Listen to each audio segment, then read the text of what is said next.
The adult beverages are poured, the kids are asleep. Welcome to New Dad Gaming, a show about fatherhood, gaming, and new fathers figuring out their gaming lives. My name is Trevor, and I have a 1-year-old and a 3-year-old. And I'm Jeff. I have an 8-year-old and 5-year-old. It doesn't matter how many times we do this show, I will always pause and have to think about what age my kids are. And it's just... You're getting up there, man. You're getting up there. Well, it's like the terror of I'm going to forget how old they are. It's like they have a 1-year-old, I think. Yeah. Oh, no idea. 1 second. It's when you fill out the birthdays on sheets and you're like, I have the right kid, right birthday. Right. Okay, I'm good. I'm good. I'm a good dad. Don't worry. Man, and I'm bad at like dates too. I'm terrified that I'm going to be forgetting their birthdays. Like I know the general month, so I'm going to have to check. Yep. I'm scared of it. But yeah, welcome everybody to New Dad Gaming. We've been off for a hot minute. Just some dad events that had happened, unfortunately, kept us from recording, but we're back. We're fresh at it. And at the top, we wanted to give a shout out to a previous Gaming Dad Victory of the Week recipient. So Gaming Dad Brad, you may remember him as having the Kid Savant, who was a professional gamer. So YouTube channel, everything else. So that an amazing space that he's in as far as how to cultivate a kid that has such amazing esports talent. Right now, one of the things he's done though, and what I wanted to give a shout out to on the show is he's created a subreddit specific for dads who have a kid with a promising esports career. So I like it. Right? So find other kids who maybe they can play with, so it's a bit more age appropriate, like share tips from a dad perspective on how to support them. Like all that's our bread and butter. That is so awesome for what we're doing. Send my kids there. Yeah. Secretly, we're going to go in there and try to learn something, but we're just going to get absolutely schooled. Right. Teach us, please. Yeah, so we'll put a link in the show notes for it, but it's our Overwatch Kids. So it's a subreddit, Overwatch Kids. Just started recently, so it's getting just kind of ramped up. But anybody who's out there who has a kid really interested in Overwatch, hop in. I think it's a very interesting space to be in. Yeah. Dads supporting kids, supporting esports. Right. Love it. Okay. So I want to pitch you on a topic. Okay. An article came out, I think it was on Polygon, and it discussed the fact that the current place where we're in is the attention economy, sometimes called, right? So this is, YouTube versus Snapchat versus Twitter versus Facebook, just Instagram, everything, right? It's about getting eyeballs on these screens in these programs. And the hypothesis was that it's kind of at its end. Like there's no more eyeballs. There's no more time, right? Yeah. There's so many things to watch. There's so much Twitch, so much YouTube, so much Facebook. You can't spend more time. We're done. So, and an interesting, almost victor or someone kind of bucking the trend is Fortnite. Fortnite mentioned specifically because they talked about the recent Marshmello concert that happened in game. Right. Did you hear about that? Yep. It was pretty successful from what I heard. Right. I think it was like 10 million concurrent people. That's nuts. Kind of successful, yeah. 10 million kids and some adults, I'm sure, watching Marshmello give a concert in game. So what it discussed is that, so despite everyone else kind of oversaturation, it's kind of on downslope. Fortnite is bucking it, and they have an unbelievable reach and an unbelievable ability to grab people's attention. And we're sitting here as gaming dads, as gamers, and B, as dads with kids coming up who are going to be playing games. And this is the scenario we're going to be punting our kids into. Yeah, man. Like, it's kind of scary to think that I'm going to be buying virtual tickets for a virtual concert so that my kids can attend online. Just saying. But I mean, what's your feeling on it? Because it used to be you went down to the used game store and you looked at all the SNES cartridges and you dropped your $10 and you went home and you had to find time. And now it's a platform for marketing and attention. Like, how does that, as a gamer and a dad of kids who seem like they may be gaming, like, how's that make you feel? It complicates the issue. Like, I think we need to really be on top of what's out there, because there is so much being shoved in front of our kids' faces now with, the whole marketing platform and gaming as a marketing platform. Even the coming into the age of in-app purchases and microtransactions, if you throw in entertainment media and all that in front of their face, it's hard to kind of understand what they're being presented with. They're always presented with new choices. And what I'm experiencing with screen time and kids and growing up and parenting is schools are also getting involved with this as well. So we're not only having Fortnite vying for our attention, we're having school projects being assigned online and graded online with comments online for me to view online with my kid at home. So they're getting used to that space, but where is the education? Where is the, relaxation and entertainment part? And then where is, the dark side of the internet that kind of, comes in every now and then? It's hard to keep track of, and it's to have more than one kid doing it, it's nuts. And you do have to be on top of things. I had to look up who Marshmallow was, because I'm like, is he appropriate? Should my kid be in there? I have no idea. I'm old now. Isn't that what you use at the campfire? What is this? What does he do? What are you doing? Are you toasting marshmallows? Is Led Zeppelin on there? I'm not sure. So the future I'm hearing then is, so the teacher will send the Discord message to the class. Okay, class, we're meeting at the Fortnite volcano for our geometry lesson. Everybody come over. Like, Mrs. Smith, Johnny sent a rocket at me. Knock it off. Pay attention. No fragging between classes. Exactly. And there's actually been some stories that we've shared on our account where teachers have been reprimanded for offering Fortnite as a reward for kids to complete their project. So it is in the school system because it's popular and they can, dangle that carrot. But yeah, man, I don't know. It just seems like it's a very complicated world versus you going down to the used game store, buying something that's, contained, both just, not online, bringing back a product and playing it for a couple months. It's not like that anymore. I don't mean to sound like a Luddite. Like, I actually really enjoy the access to games. Like, I can hop over to my console right now and just buy and download 3 or 4 games, have a great time. There's this massive variety. I think that's all really cool. I think the thing that really struck me was the thought that the game is kind of like a secondary nicety that happened so that it could be a marketing platform. So this is how could we get everybody's attention? Oh, let's have a game. And great, now we have their attention. Let's market to them.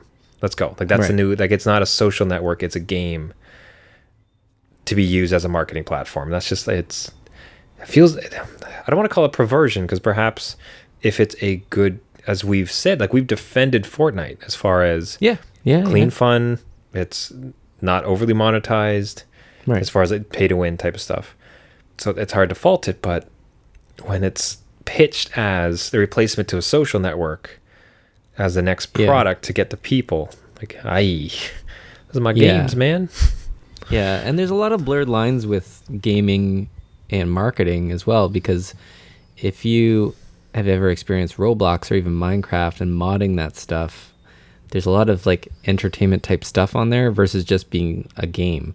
And we're getting into like a lot of, like, even YouTubers, like I know PewDiePie put out his own game.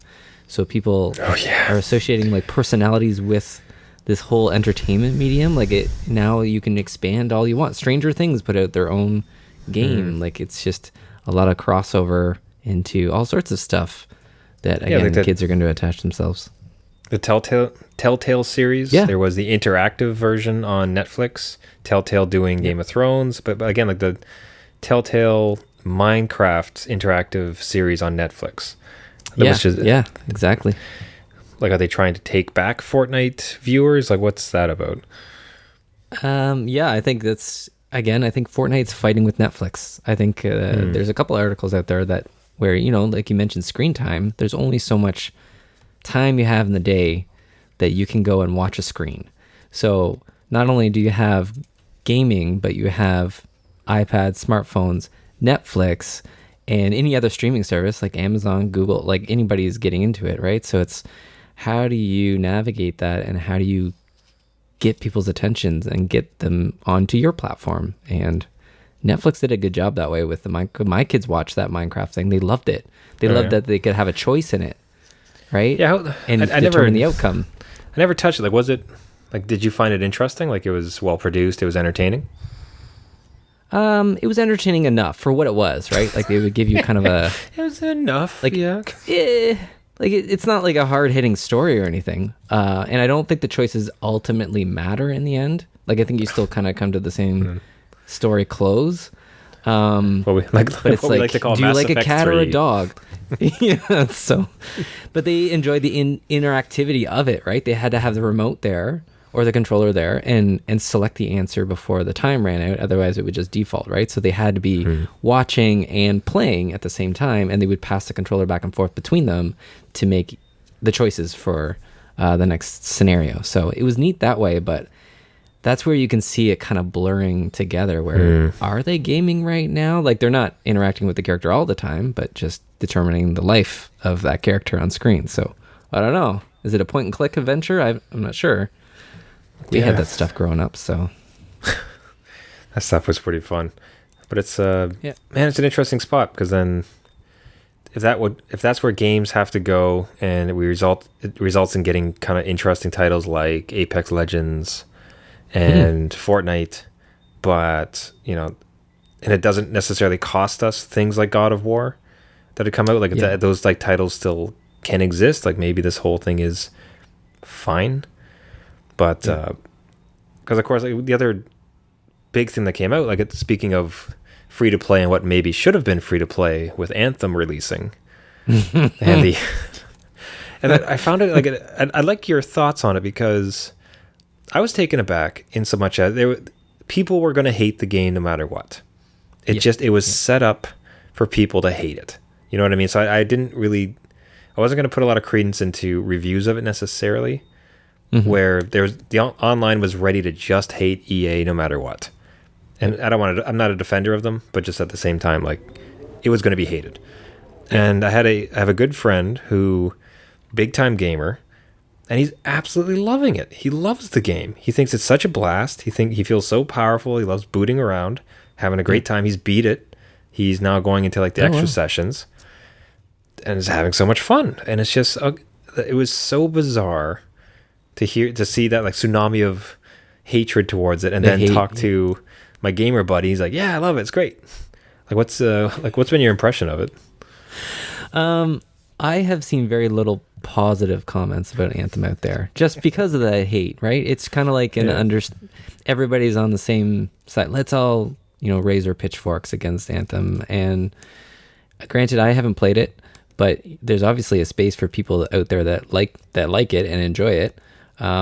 I think they made a huge mistake in launching it with a cost associated with it, with Apex in the midst, and well, not even Fortnite. It wasn't even the same ballpark as that, but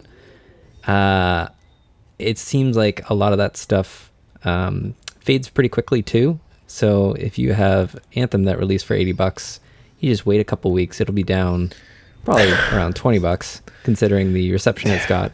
And then now you've got other big world multiplayer shooters coming in hot and fast too, with Division 2 and even a bunch of others that are kind of coming into it. So I don't know. I think it has its space for a few gamers, but I think they kind of drag their feet on that one a little bit. Yeah, I'm curious though. So if it did release for free, or say it was a really complete, and the problem is like it's a classic EA as far as chopping it up into 50 different versions, like different release dates, all that stuff. But say that's all clean and it's like $20, $20, and it's because there is, to its credit, like there is a story, right? There's kind of a single player mode, much like Destiny, where I went through that and I enjoyed it. But there's placing it at the time it dropped against everything else about to come in, like everything's already against you, in the sense that like people are just cannot wait to hate it, and it's full price, like $80. Yeah. Apex Legends just came out for free. How is this gonna work, man? Just like yeah, they I think they should have dropped it at like a $20 price point and maybe like produce like seasons, right? How do you get people now is probably subscriptions where, you know, okay, a $20 entry fee, not so bad. I could try it out. If it kind of sucks, then, you know, $20 is $20, but $80 is like, I could have a God of War experience. I know that's not the same genre, but like the quality is insane versus something that is dropping players pretty quickly. Like Apex has over 50 million players already. It's outpaced Fortnite. So have you you're so striking into that a bit, have you dived back into Apex since we last spoke? Only once or twice, I will admit. I think it's a much better play with friends. Like I think I've had more a better experience that way because the team I was paired with a couple times was just not fun. Like, I don't want to hide out in this cabin up top. I want to go and play the game, and if I die, I die. It's great, but no, I don't. I don't want to camp out. I got brought into, it was a team of just 12-year-olds. Two little 12-year-olds. And of course, they're so much better than me. Like, so much better. Yeah. Obviously. Just to be clear. So it's not like, 12-year-old. It's like, it's almost worse when it's young. It's like, professionals. They're professionals. The chances of you being good is so much higher. Anyways, I get dropped in. They were super positive. There's a lot of, so they're like, oh, hey guys, let's go. Hey, other guy, because I didn't have my mic on. So the two of them were communicating. Hey, other guy, let's head up over this way. I was like, ping, like, yeah, whatever you guys want, absolutely. It's like, okay, hey, other guy, sorry, I died at one point. It's like, hey, other guy, I can't get you yet. We'll swing back. Like, you know what I mean? Like, there was just this communication going on. Like, they were just really well-behaved little guys. They were funny. I was like, just taken aback. Like, man, that's like, what a fun, like, happy little experience that was. Thank you, 12-year-olds. Good work. Yeah, they have good parents, good gaming parents. Yeah, see, in gaming dads, if we raise our kids right, that's the type of gaming citizens we can produce. You know, helping the old man across the street, it's like helping the old man in the game. It's just, can you just help me out here? That is the most apt comparison I've ever heard. That is so funny. We are the new Boy Scout badge is earned by taking us gaming dads and bringing us across. Oh, sorry, the only other funny kind of thing to mention, like I'm a level 5, I have 2 kills. Terrible at this game. I get paired up with a level like 50, 300 kill, a level 20, like 200 kill. Wow. Okay. Just so and immediately I'm just absolutely intimidated. I'm like, oh great. Yeah. Dead weight. Like I wish I had a mic so I could say, hey guys, listen. Sorry. It's just like, this is not going to go well. So anyways, sorry in advance. Started the game. It's like, oh hey, you're the jump master. I'm like, oh the hell I am. Like, no, skip. Thank you. And I don't know where I'm going. You take the reins. So I'm jumping around with them. Like we're doing all right. Like I'm healing them, going all right. But they end up both dying, and I somehow survive. Like I ended up being in the top, and then I got 2 kills. Like I was pretty damn pleased with myself actually after watching some YouTube videos for a little bit of strategy. I lose my 2 champs. I'm still putzing around like a moron, just like kicking around the map. End up picking up 2 kills, and then I think I'm in the top like 15 people left in the entire map, which ends up being, so that's my best Apex ever. And it started out by being like placed in this legendary team that proceeded to die like on me. And I picked up my Alaska. So you know, some of us dads need help across the digital gaming street. I think so. Others of us don't, and such gaming dad legends win Gaming Dad Victory of the Week. Each week we feature an exceptional gaming dad and often their kids who are doing fatherhood and gaming so well. This week's Gaming Dad Victory goes to Gaming Dad David, who in an all-time great Gaming Dad move has entrusted his son's first steps into gaming to Nintendo and a certain legend. So Jeff, why don't you walk us through the photo? Here is the picture of, I forget how old his son is, but he's playing the old Legend of Zelda on the Nintendo, which I can only assume is a Nintendo Classic, unless he's got the original, but it looks pretty small. Good for you, because that game is pretty hard from my standards. I don't know if He's experiencing issues, but wow, that's it right there. That's nostalgia in a box. That's a heck of a game, to put a kid through. Because if he makes it through that, like, he's set. Like, he'll take number one in Fortnite any day of the week. But That's right, yeah. But that Nintendo Mini and the SNES Mini are just consoles that seem to keep giving, because we're seeing this so often with these gaming dad victories, where dads are able to show their kids what they came up with, old memories, these old games that never get old. Did you ever beat the original Legend of Zelda? I did not beat the original Legend of Zelda. It was too much for my for my brain at that age. I don't know how you do. Did you ever? Like, there is no way. I remember like putzing around a bit, and I was so confused and died so often. I don't think I lasted very long at all.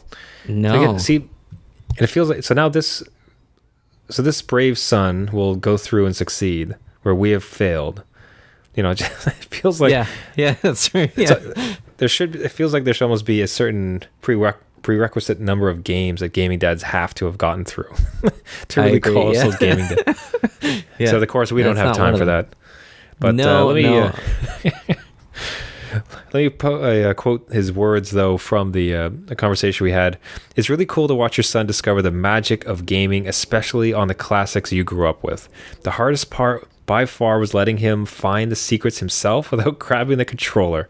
It's certainly an experience I've been waiting 20 plus years in the making.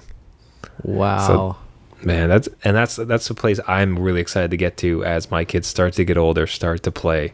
When they first pick up those controllers. And of course, there is nothing better than the knowing, gentle hands of Nintendo. So the great choice.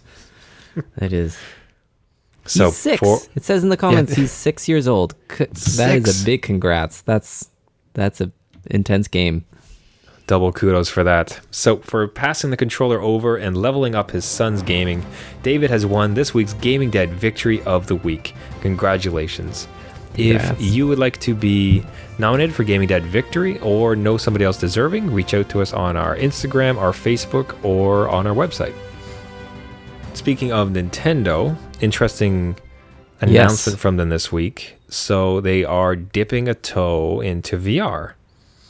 Yes, which was a shadow drop, which means it was unannounced. Nintendo Labo, whatever the consensus is there. A VR attachment for the Switch, which is nuts. I didn't expect Nintendo to But I'm not sure I feel... Sorry? I was going to say, is that something you would put together for your kids and even yourself? No. Oh, goodness, no. Never. No, I am never... No, there's no way a cardboard box that my kids have made is going to house the Switch screen where they're whipping around like an elephant. One of them is like an elephant where you build a trunk and you have the screen sitting on your face and the controller's in the trunk, and you have to lift the trunk to do whatever. No, not going to happen. I'm sorry. There's a lot of money in that screen. Man, but like Big Papa Nintendo, though, you wouldn't trust them to put together the cardboard that would safely house your precious Switch. Yeah, it's kind of a funny sentence there. You trust the cardboard that... Yeah. It's a neat idea. I will give them that. I kind of want to try it out. I don't think my kids will get the chance to unless they're a little bit, careful with it. But they've tried the PSVR, so they know what it's about. But Nintendo's interesting to go into this space. I just wonder, like, even with their little machine, it's kind of a neat idea to have a mobile VR kind of set with you. Yeah, it's smart. I mean, it's just the Google Cardboard. Yeah. The exact same kind of concept, and the fact that it's nicely put on within the Nintendo Switch and everything that Nintendo could do, like their properties. Like the most exciting thing I saw, or at least like the excitement I saw, the title I saw the most excitement for online was definitely Pokemon Snap. Yes. So they're imagining it's a camera attachment, and then you're able to just move that around the room and then take the pictures of it, because there's not been a Pokemon Snap game for since what, the 64? Yeah. So how long ago are we talking there? Oh my God. Like 20 years? Don't think about it. Don't think about it. Why would you do this? You're very old. Yes. So I just said like that. It's what's more curious about them is just their catalog and their approach to just fun, enjoyable games. Yep. Like in a VR space, in a kind of an approachable VR where it's you already have it. You just need to slap on some pizza boxes and hope for the best. You're right though. Like they're very unique at their approach. Like I could see like, you know, even like a cooking thing like Nintendo has, I don't know, Overcooked, and it's just a virtual chef that you're cooking up burgers and serving them. Like that's a neat idea. I'm just worried that would be about cool. the wireless. Jeez. Yeah. Run into the wall or something. I don't know. Daddy. Like WarioWare, like having to like shake around or something and it just go flying into the fireplace. Yeah. But just, you can say it out loud. Just like, oh, that'd be pretty cool. Oh, that'd be a pretty cool title. Like, oh, that'd be pretty sweet. Yeah, pretty much. Any Nintendo can do that. So. All right, we'll see Nintendo. Now, speaking of VR, it's time for some dad opinion. And I need your advice to shepherd me through this. Okay. So, going through an airport is hell. Right. On the best of days. Yes. Now, going through an airport with 2 kids under 4 is the 7th layer of hell. It's horrific. It's they do their best. God bless them. Like there's special lines and everything, but it's just a 3-year-old and a 1-year-old do not want to sit still in security. It's awful. Right. Awful. And you have stuff. You have bags. You have. In addition to your bags, you have other bags. You have another bag. It's like, how the hell did this bag show up? Like, why do we have so many bags? And then, so that's bad enough. So imagine though, add to that, you have a case that contains your very precious PSVR. So on top of everything that you're trying to get through security, including 2 living small humans, you're also trying to shepherd your PSVR through it, right? And PlayStation, in fact. Because that's the scenario I was in. So we're within a couple months we'll be doing another move. It involves a flight, and I'm gonna have to take the family and my PlayStation and my PSVR, which I could only do in carry-on on a plane. So it's like, so my general theory is I have I have family coming to visit, and my honest thought, despite how it'll be a little bit sad, but not all that awful, of course, but just to send the PSVR and the PlayStation home with them, because the thought of carrying it through, the lesser of 2 evils in my mind is just not having the gaming system for a couple months and not having to have that torment of carrying it around an airport and getting through security. Am I sane? Is that the smart move? No, I would treat the PSVR as one of your own, children. Your PSVR. You would never send your kid months away. A weekend, sure, but months. What's the PSVR going to get up to? Think of the people that are going to be with it. Who knows? Yeah, I'd be like, if they break it on the route, how sad that would be. You'll have no recourse. I don't know if you've had any reason to fly with your PSVR, but like having to explain what the thing is to security, like the wires. What is this? A helmet? Wires are wires. Yeah. What is this? A black box? There's a black box with wires going to a helmet. You want to bring on a plane? Yeah, you see, it's a gaming unit, and you put it on your head, and it's virtual. You know Please what? Let me on. Just put the headset on a stuffy that the kid has. Okay. And just be like, it's part of the stuffy.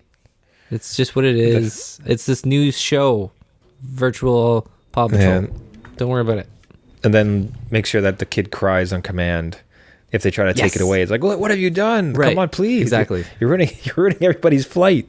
Well, no, cry in line so you get through quicker. They take you because they don't want crying babies. Get them in, plane, cry, so they give you the nice seats if they're empty. You're good. You're golden. Why are you even thinking different? Yeah, that's there. I don't know. I'm going to have to sit up, perhaps at the very least the PSVR, because, man, that line, I just can't. The security line with kids and a PSVR is just, it's awful, man. It's no good. It's no good in the slightest. I'm I'm only in it for what's best for the PSVR. So I don't know. That's your decision. You have to live with consequences. Like I tell my kids. I like that you put my kids secondary. That's nice. think of the PSVR, buddy. Think of it. Yeah. This isn't a run of the mill Nintendo Labo VR. Come on. Is like, think of the joy. All right. Why don't you do it? We'll call it inconclusive. If any other gaming dads have an opinion, let us know. But with that, we'll wrap it up for the week. Thank you so much, everybody, for listening. This has been New Dad Gaming. If you'd like to get a hold of us with a show idea, question, comment, anything else, you can find us on Instagram, our Facebook group, as well as our website at newdadgaming.com. If you'd like to subscribe to the podcast, you can find us on iTunes, Stitcher, Spotify, Google Play, and any of the other podcasting services. If you like the show, we would really appreciate a like, a subscription, and a pass along to any other dad who games, as we're trying to build a little cauldron of dads who can all carry their PSVRs and their babies through various scenarios. Yeah, exactly. Helping to the future. Until such time, my name is Trevor, and I have a 3-year-old and a 1-year-old. And I'm Jeff. It takes a village to raise a family. So I have an 8-year-old and a 5-year-old. So we'll take your PSVR. There we go. Yeah, I'll send it to you so you can have 2. Yeah. Everybody My wins. kids would love it. Yeah, mine's the one that breaks. It's like, oh no, what happened? Don't tell them. Don't worry, mine's fine. Yeah. All right, we'll see you next week. See ya.